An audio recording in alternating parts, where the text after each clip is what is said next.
Sa pagpapatuloy ng tapatan, I'm gonna faint. Ulit ako ng pipili po. I'm gonna faint. Kuya, ang pinipili po namin kuya na next fight si Miguel po. Let's go, Miguel! Kuya, handa na po ako mag 1v1 po sa kanya, kuya. Friendly competition lang po, kuya. Ayun po, kuya. Na-excite din po ako. 3, 2, 1, go. Huwag masyado malakas, Heath. First time po namin magtatapat ni Heath, kuya. Parang palagi po kaming magkasama, kuya, or magkagrupo po. And isa po to sa mga first time na talagang magtatapatan po kami, kuya. Nice one, Miguel! Nice done, Heath! Wait lang. Wait lang. Okay, huwag masyadong malakas. Yeah. Huwag masyado. It's okay. Nakukuha mo na.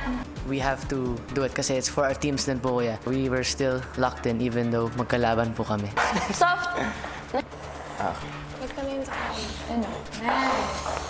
Yes. Nice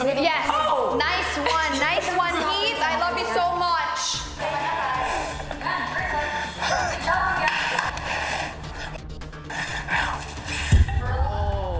Nahuhulog ko lagi na overshoot ko po lagi yung bola po, kuya. Pero finally learned sa mistakes ko, kuya. And hininaan ko na po yung pag-blow, kuya. And parang na-gets ko na po yung strategy po, kuya, para matansya po yung bola po, kuya.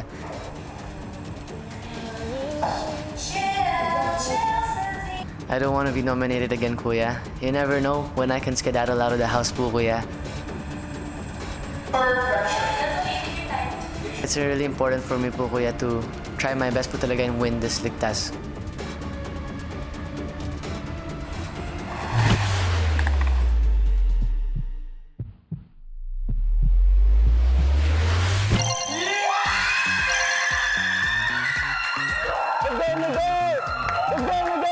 Good job.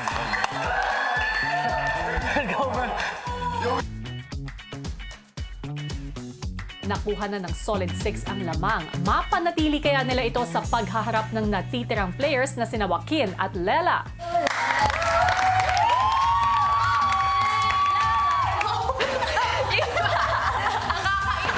Ako po kuya, gusto ko po talaga tumapat kay Lela at yun po yung nangyari. Wala naman po akong strategy doon. Gusto ko lang talaga ma-match si Lela. Go! Grabe, Joaquin! Sabing, uy! Patience! Okay, okay. Patience lang.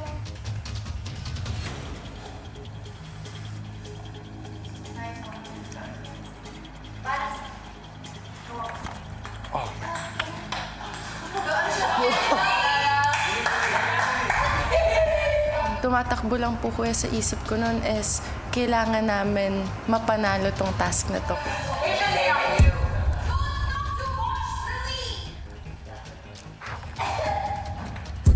Kung hirap makausad si Joaquin, si Lela nasa ika-4 na plato na. Napakasimple po yung game. Ang kapalaran po namin ay depende po sa paglipat po ng ping pong ball sa 6 na plates. Parang kinabahan po talaga ako.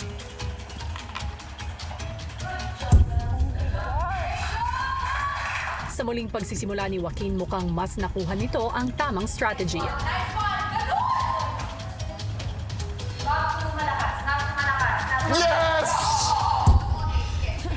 Sobrang competitive ko nga po kuya. So sa tuwing nakikita ko po nauuna na po yung kalaban, dun po ako nape-pressure at kinakabahan kuya.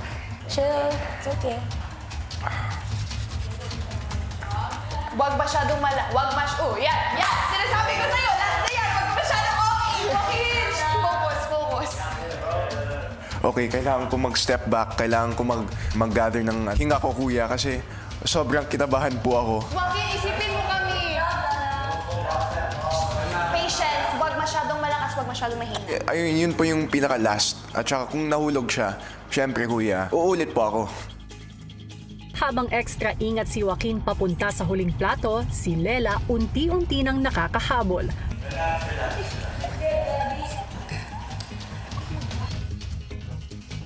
Hanggang sa...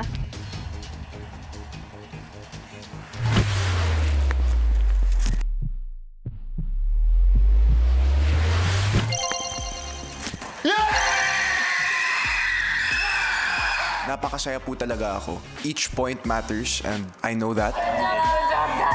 Nakita ko po yung mukha po ni Lela. Na-disappoint po siya. More than me feeling happy for myself, I wanted to comfort her po, kuya. Kasi alam ko po na sobrang competitive po siya. Same po talaga kami.